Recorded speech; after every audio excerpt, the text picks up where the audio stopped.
Terima kasih berkati tamu yang menyampaikan kebenaran firman Tuhan. Setelah tamu yang menyampaikan kebenaran firman bisa menjadi firman bagi kami. Terima kasih Tuhan, terima kasih kami. Kamu kebenaran firman-Mu hanya di dalam nama Tuhan Yesus Kristus. Haleluya. Amin.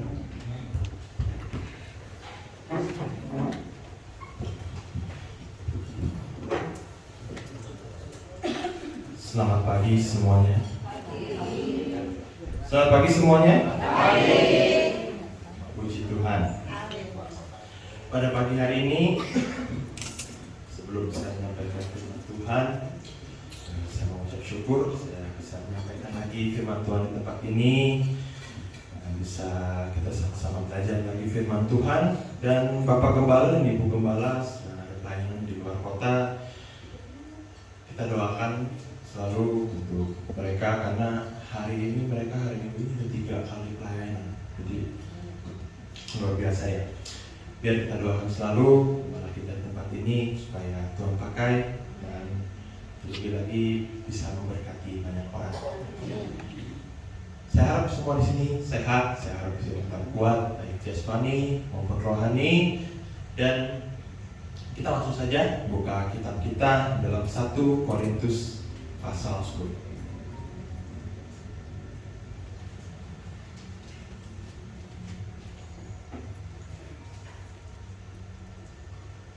1 Korintus pasal 10 ayat 13. Ini adalah ayat yang cukup populer.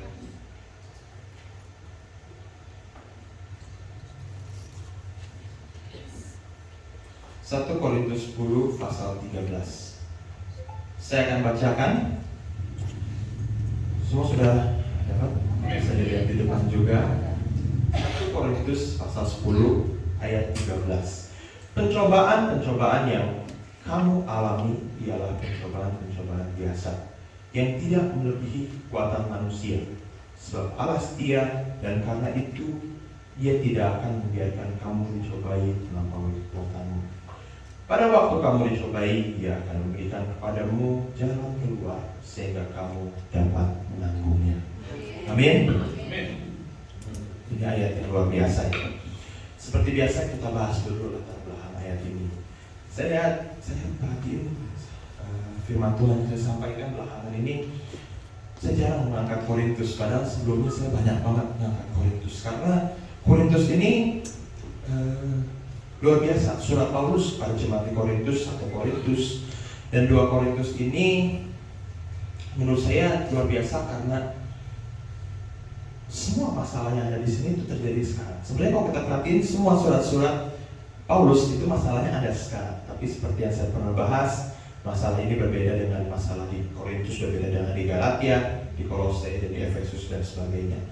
Nah, Korintus ini menurut saya sangat cocok untuk zaman sekarang, karena masalah-masalahnya pun sama seperti masalah-masalah sekarang, khususnya yang ada di dalam lingkungan jemaat.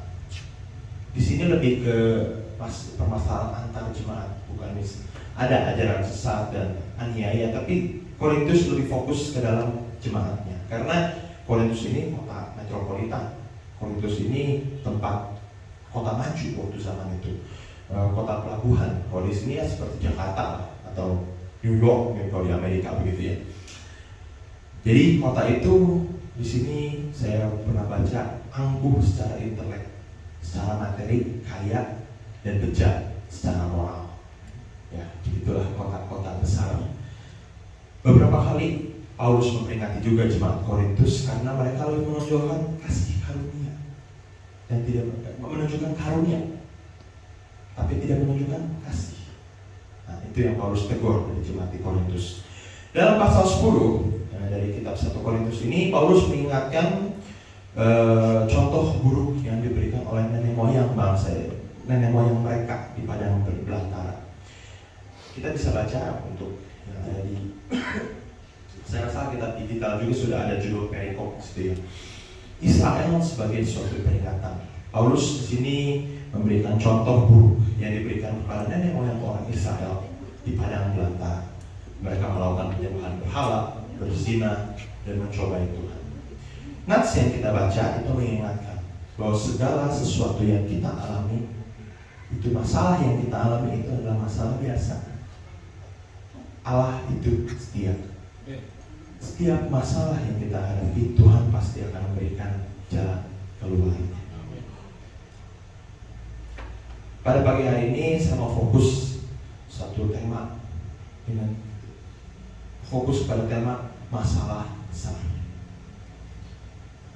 Setiap manusia dari baru lahir, bahkan di dalam kandungan juga ya, karena menurut saya bayi yang dalam kandungan itu manusia juga.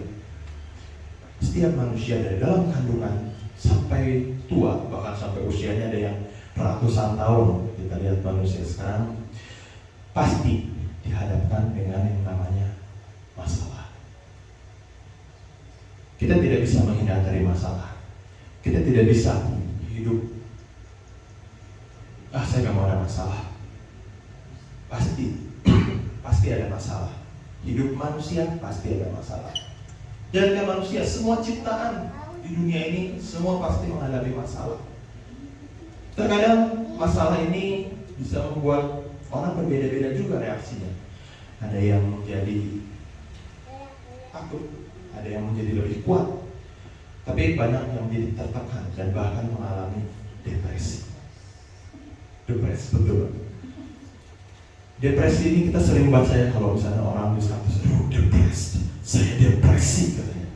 Saya mengalami tertekan, saya sangat depresi. Depresi itu adalah hal yang normal. Manusia pasti pernah mengalami depresi. Saya juga pernah mengalami depresi. Dan dalam Alkitab banyak juga tokoh-tokoh yang mengalami depresi, jatuh ke dalam depresi dan stres yang sangat dalam. Pada pagi hari ini saya mau ambil beberapa contoh. Yang pertama adalah Raja Daud. Kita buka dalam 1 Samuel pasal 22 ayat 1 dan 2.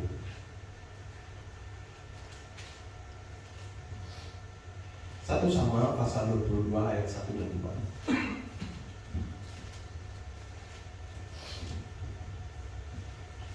Saya akan bacakan. Lalu Daud pergi dari sana dan melarikan diri ke Gua Adulam. Ketika saudara-saudaranya dan seluruh keluarganya mendengar hal itu, pergilah mereka ke sana mendapatkan dia. Berhimpunlah juga kepadanya setiap orang yang dalam kesukaran, setiap orang yang dikejar-kejar, tukang piutang, setiap orang yang sakit hati, maka ia menjadi pemimpin mereka. Bersama-sama dengan dia kira-kira 400 orang. Daud adalah seorang yang luar biasa. Dia dipakai Tuhan dan menjadi raja yang paling ikonik di dalam sejarah Israel. Salah satu tragedi yang menarik adalah pada saat Daud lari dari Saul. Ketika Saul mau membunuh dia, dia melarikan diri ke gua bernama Gua Adulam. Ternyata Daud masuk ke dalam Gua Adulam, dia bertemu dengan orang-orang di sini yang dalam kesukaran. Mereka dikejar-kejar, debt kolektor, tukang piutang, ada yang sakit hati. Dan Daud pun sebenarnya pada saat itu mengalami hal yang sama. Dia depresi, dia tertekan, jiwa dia, nyawa dia mau dibunuh oleh Raja Israel. Istilahnya itu udah seperti buronan negara itu. Berarti Raja udah bilang, bunuh dia.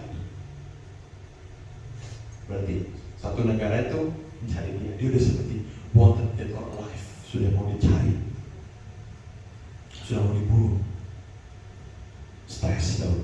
Pasti Daud mengalami depresi. Dia mengalami tekanan yang luar biasa. Tetapi di tengah tekanan ini, tadi dalam gua itu, di sini ada berapa orang katanya? 400 orang berkumpul di situ. Luar biasa ya banyaknya ya. Orang-orang, semuanya orang stres, orang depresi semuanya. Tapi apa yang Daud lakukan? Dia menjadi pemimpin atas mereka. Itu luar biasanya Daud. Di tengah depresi, stres, dia bisa tetap bangkit. Dia bisa menang melawan tekanan itu. Perasaan Daud dapat kita lihat juga ini dalam Mazmur 57 dan 142. 57, pasal 57 dan pasal 142. Tapi pada pagi hari ini kita akan baca khususnya Mazmur pasal 142 ayat 4.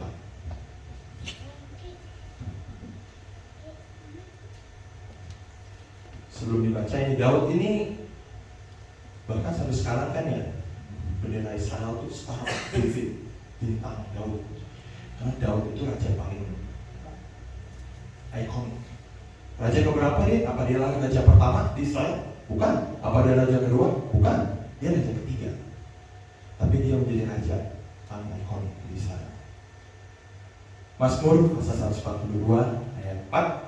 Saya akan memberikan kesempatan bagi yang membacakannya. Silakan.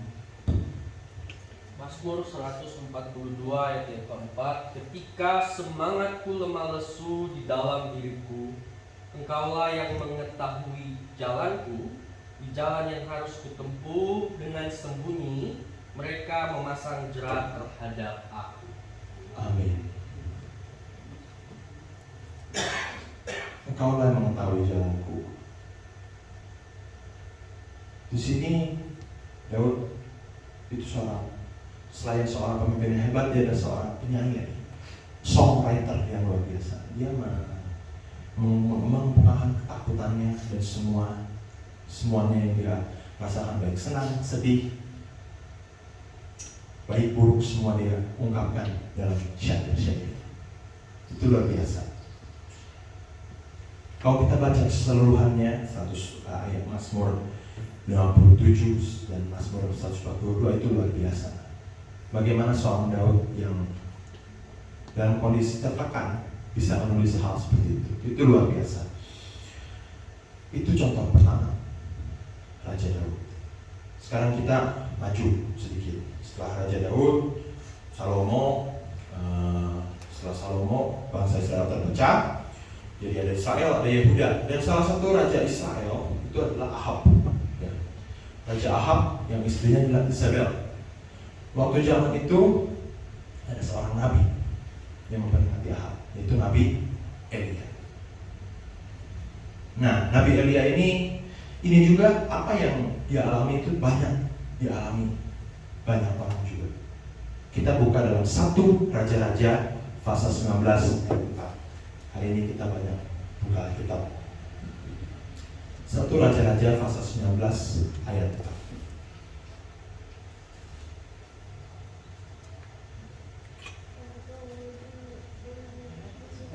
Saya akan bacakan 1 Raja-Raja pasal 19 ayat 4. Tetapi ia sendiri masuk ke padang gurun sehari perjalanan jauhnya, lalu duduk di bawah sebuah pohon ara. Kemudian dia ingin mati, katanya, cukuplah itu sekarang ya Tuhan, ambillah nyawaku, sebab aku ini tidak lebih baik daripada nenek moyangku. Ini ayat yang menarik. Saya membaca ayat ini itu ketika saya membaca sebuah artikel. Elia itu orang yang, ini mungkin sensitif ya, untuk direkam, orang yang suicidal. Di sini dia mengalami tekanan yang luar biasa, dia ingin mati. Dan Elia pun mengalami hal yang sama seperti Daud. Ketika dia melawan berapa? Banyak pokoknya. Nabi Baal, dia melawan dan dia menang, dan dia bunuh semua Nabi Baal itu. Isabel memerintahkan dia untuk dibunuh. Ratu bangsa Israel, rajanya juga Ahab waktu itu. Karena kalau kita perhatiin, Ahab itu seperti suami atau istri. Jadi istrinya yang banyak yang memimpin. Karena Ahab jatuh ke dalam penyembahan berhala, bukan istrinya. Nah itu side note. Tapi sama seperti Daud, Elia diburu oleh negara. Dia menjadi buronan negara. Dia lari ke padang gurun, ke Gunung Horeb kalau nggak salah. Puji Tuhan, saya diberikan kesempatan dua kali ke daerah tanah suci, umroh gitu. Dan perjalanan 1 hari jauhnya sini ke padang gurun, sehari perjalanan jauhnya. Saya jalan di padang gurun di Gunung Sinai cuma 3 jam aja udah mau lemes banget, panas, dan kalau dinginnya juga nusuk. minus 9 derajat. Itu luar biasa di sana. Itu aja saya baru berapa jam, malah keluarkan kalau di sana di bus itu ada penghangat ya. Keluar dari bus aja baru berapa menit. Atau enggak waktu musim panas saya ke sana. Turun dari bus langsung sakit saya menghadapi panasnya. Itu cuma beberapa menit, beberapa jam. Ini 1 hari. Jadi kita lihat bagaimana perasaannya. Udahlah Tuhan, mati aja saya. Elia seperti ngomong gitu. Tapi Elia tetap berpegang teguh sama Tuhan. Malaikatnya datang dan dia tidak lari selamanya dari masalahnya. Bahkan setelah ini dia masih menghampiri Raja Ahab, berani nyamperin Raja Ahab. Ngapain? Ngomong, kamu akan mati. Nanti kita bahas lebih dalam lagi. Pertama, Raja Daud. Kedua, Nabi Elia. Sekarang kita masuk ke perjanjian baru. Ada satu tanda kutip manusia yang juga mengalami depresi yang mendalam. Dan ini ada depresi yang luar biasa. Karena sama, dia juga diburu untuk dibunuh. Dan dia mati. Tapi dia tidak mati selamanya. Yaitu Tuhan Yesus. Lukas pasal 22 ayat 42 sampai 44. Kita baca yang ayat 44-nya saja. Lukas pasal 22 ayat 44. Saya akan bacakan. Ia sangat takutan dan makin bersungguh-sungguh berdoa. Peluhnya menjadi seperti titik-titik darah yang bertetesan ke tanah. Ia di sini I-nya besar. Ini Tuhan Yesus saat dia berdoa di Taman Getsemani pada malam ia diserahkan untuk disalibkan. Yesus mengalami ketakutan. Ini bukti kalau Yesus itu 100% manusia. Dia berdoa dengan sungguh-sungguh sampai peluhnya menjadi seperti darah. Ini mungkin beberapa sini sudah ada yang mengetahui dan sudah ada yang pernah baca, tapi di sini Yesus mengalami namanya hematohidrosis. Saya ini bacakan apa itu hematohidrosis. Suatu kondisi di mana pembuluh darah kapiler yang memberi makan kelenjar keringat pecah, menyebabkan kelenjar tersebut mengeluarkan darah. Itu terjadi dalam kondisi stres fisik atau emosional yang ekstrim. Berarti apa yang Yesus alami ini depresi yang sangat ekstrim. Sampai keringatnya seperti darah.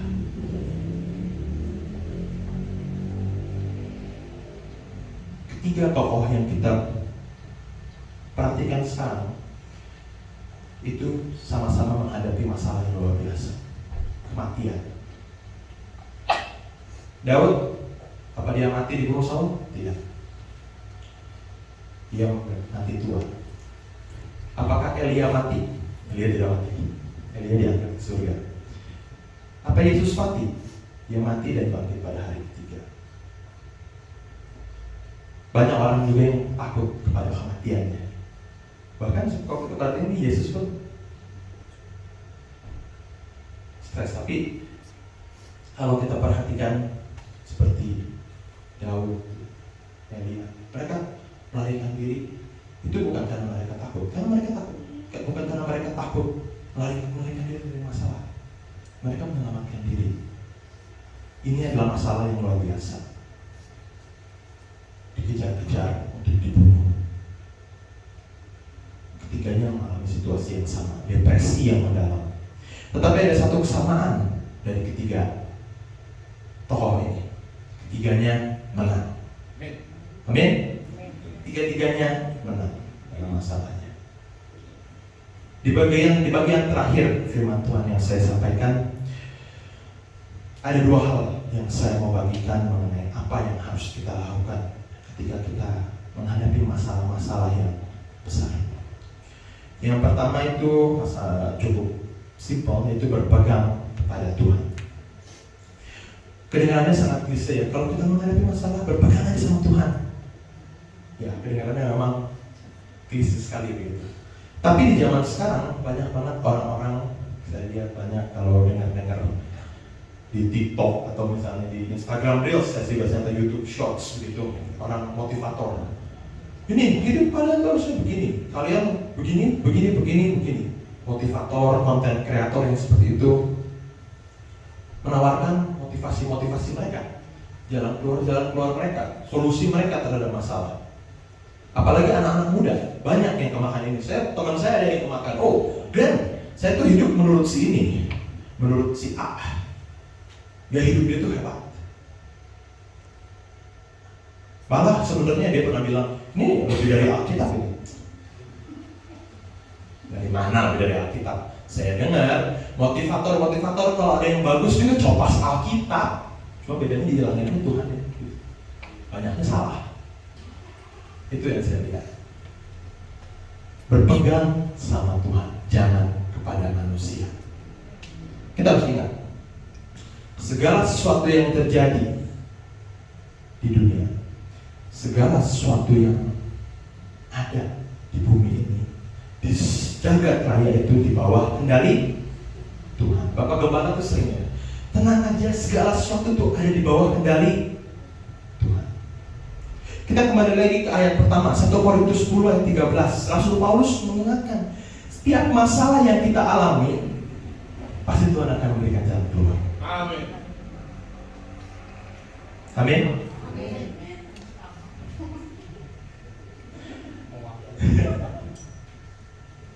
Segala sesuatu di bawah kendali Tuhan. Filipi 4 ayat 6.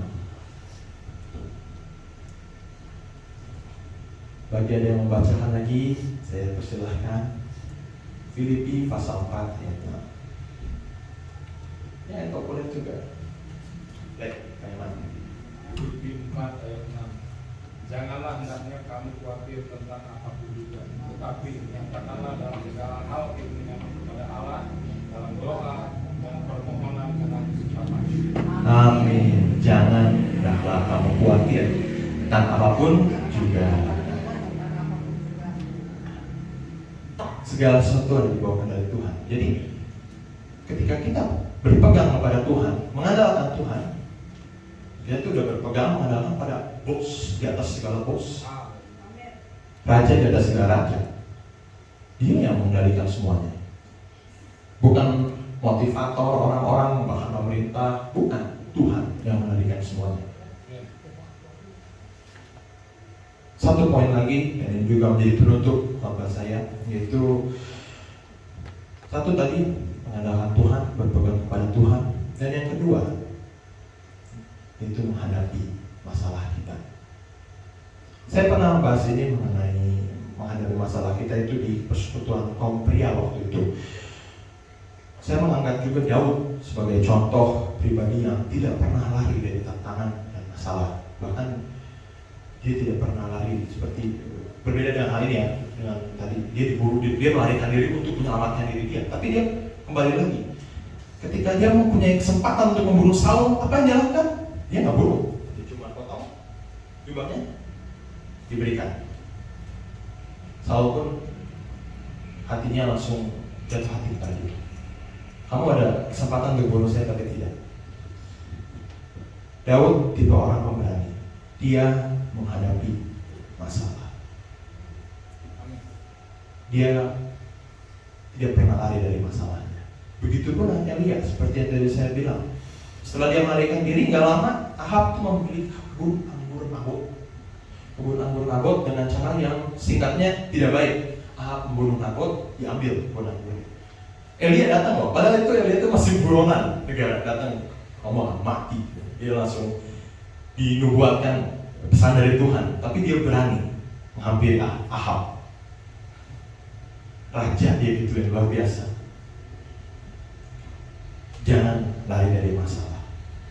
Saya juga mengambil contoh itu saudara-saudara seiman kita di negara lain. Contohnya di Amerika. Saya pernah dengar, baca, dan bukan cuma dengar, saya berkomunikasi langsung dengan orang-orang ini. Jangan kira Amerika tuh enak katanya. Saya bilang, kenapa? Kita nih susah di orang Kristen di sana. Bahkan sekarang katanya di gereja di California tuh gereja perlu, saya nggak tahu ya. Ini saya mengutip dari mantan LAPD di Amerika. Jadi itu sumber saya. Bahkan gereja-gereja di sana perlu security karena banyak orang yang sudah tidak mengindahkan Tuhan lagi. Terus saya bingung, kamu kalau gitu ngapain tinggal di sana? Pindah ke tempat yang lebih aman dong, saya bilang. Dia bilang, oh enggak, kita nggak akan kabur. Kita akan menghadapi masalah ini. Kalau kita mau mati, ya mati aja. Itu luar biasanya mereka hadapi masalah. Ketiga tokoh ini menghadapi masalahnya dan tidak mundur. Firman Tuhan ini bukan hanya untuk yang mendengar, tetapi untuk saya juga. Melarikan diri dari masalah bukanlah solusi yang baik. Kita sudah bahas sebelumnya bahwa masalah yang terjadi tidak di luar kemampuan kita. Semuanya di bawah, semuanya tidak melampaui apa yang kita bisa. Tuhan akan memberikan kita jawaban. Sekali lagi ini mungkin topik yang sensitif. Contoh paling ekstrim dari melarikan diri dari masalah itu adalah bunuh diri. Suicide. Itu fatal dan mengerikan. Saya mau membagikan ini juga karena waktu beberapa bulan lalu ya, Ibu Gembala menyampaikan kalau salah satu saudara kita ada yang mengakhiri hidupnya gitu. Ada satu quote dari selebritis yang sebenarnya quote-nya lumayan bagus ya, tapi lucu. Suicide is a permanent solution for a temporary problem. Bunuh diri adalah solusi permanen untuk masalah sementara. Ini adalah quote dari Robin Williams. Robin Williams adalah seorang aktor yang terkenal. Dia salah satu aktor dan komedian terbaik di Amerika. Tapi dia mati bunuh diri. Nah ini kembali lagi, jangan mengandalkan manusia. Manusia ngomong ini, hidupnya bisa sebaliknya. Berpegang kepada Tuhan. Jangan melarikan diri dari masalah. Tuhan akan berikan kita jalan keluar. Tuhan adalah yang mempunyai dunia ini. Segala sesuatu di bawah kendalinya. Dan ayat penutup, ini benar-benar ayat penutup terakhir, adalah ayat yang menjadi dasar untuk tema Natal dan Tahun Baru kita. Matius pasal 24 ayat 13. Matius pasal 24 ayat 13. Saya akan bacakan. Baik, sudah ditampilkan. Tetapi orang yang bertahan sampai pada kesudahannya akan selamat. Haleluya. Amin. Firman Tuhan tidak saya panjangkan lagi, dan saya akan mengatakan, dan saya ini perkataan terakhir saya, depresi, stres, tekanan, masalah yang dihadapi itu nyata.